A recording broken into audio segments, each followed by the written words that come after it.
اسی طرح ایک حدیث ہے، علامات زمانیہ شروع کرتے ہیں، ان علامتوں سے آپ اندازہ لگائیں گے کہ بہت ساری نشانیاں ظاہر ہو گئی، لیکن چونکہ ہمارے پاس اتنا علم نہیں ہے کتاب الفتن کا، اس لیے ہم ناواقف ہیں۔ فرمایا سیعوذ بمکۃ عائذ فیقتل ثم یمکث الناس برہۃ من دہرہم ثم یعوذ عائذ آخر فإن أدرکتہ فلا تغزونہ فإنہ جیش الخصم۔ فرمایا کہ ایک شخص جھوٹا مہدی مکۃ المکرمہ میں داخل ہوگا اپنے آپ کو مہدی سمجھ کر، اور 2-3 دن میں قتل ہو جائے گا۔ اس کے بعد لوگ ایک زمانے تک انتظار کریں گے اور اس کے بعد سچا مہدی ظاہر ہوگا۔ آپ علیہ السلام نے فرمایا کہ اے مخاطب، وہ جو دوسرا آدمی آ جائے نا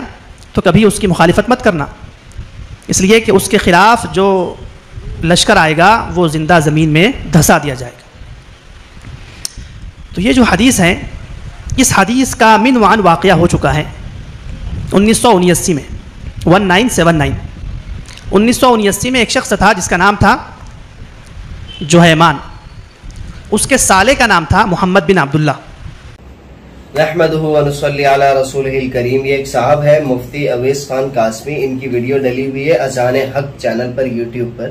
اور انہوں نے بالکل صحیح باتیں کی ہیں امام المہدی کے حوالے سے۔ انہوں نے بالکل اشارہ بھی بالکل ٹھیک تھا کہ 1979 کتاب الفتن کی حدیث بتائی، اور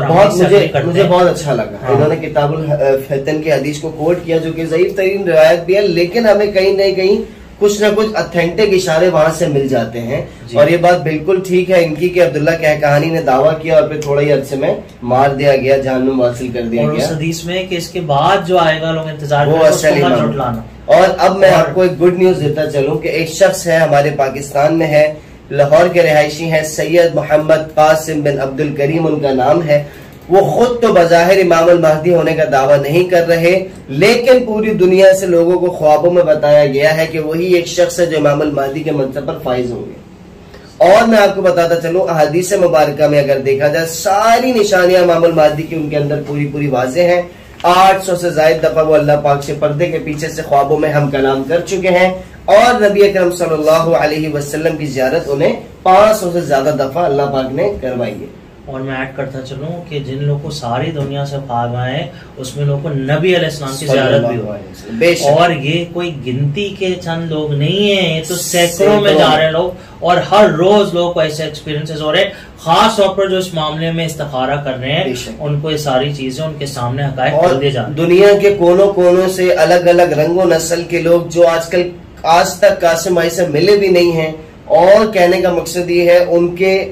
ان کی اپنی زبان پہ وہ ویڈیوز بنا رہے ہیں، کیونکہ ان کو غالباً حکم ہوا ہے خوابوں میں کہ محمد قاسم کی مدد کی جائے، اور یہ ہمیں حدیث سے بھی ثابت ہے 4088 ابن ماجہ، مشرق سے لوگ ظاہر ہوں گے جو مہدی کی حکومت کے لیے زمین ہموار کریں گے، اور مشرق میں جو لوگوں نے پہچانا ہے وہ بھی ہمیں حدیثوں سے ملتا ہے کہ وہ مبشرات کے علاوہ کوئی اور ذریعہ نہیں ہو سکتا۔ مفتی اویس صاحب بھی اسے گزارش ہے کہ اس پر غور کریں، خود انہوں نے فرمایا ہے کہ پہلا جو 1400 صدی میں جھوٹا آ گیا اس کے بعد جو ہے اس پر غور کرنا چاہیے، بالکل صحیح بات، اس کی تفصیلات بھی بتا رہے ہیں۔ تو وہ تو چلا گیا جھوٹا، لیکن اب جو آ رہے ہیں وہ اصل میں آ گئے ہیں، تو آپ سے گزارش ہے اس پر تحقیق کریں، ریسرچ کریں، اور ایک ایک حدیث کو دیکھیں کیسے ماشاءاللہ ایک ایک حدیث ان پر فٹ آتی پوری واضح۔ اور کتاب الفتن کا آپ نے ریفرنس دیا، ظہور کی عمر سے لے کر بیعت کی عمر، اور جو اس میں نشانیاں تل کی ہیں، ہاتھ پر مارنا ران پر، ہاتھ کا ران پر مارنا، اور زمان میں لکنت، یہ ساری احادیث ان پر کھڑی ناک، کشادہ ماتھا، دائر رخسار پر تل، ہاتھ کا ران پر مارنا، بنی اسرائیل جیسا دکھنا،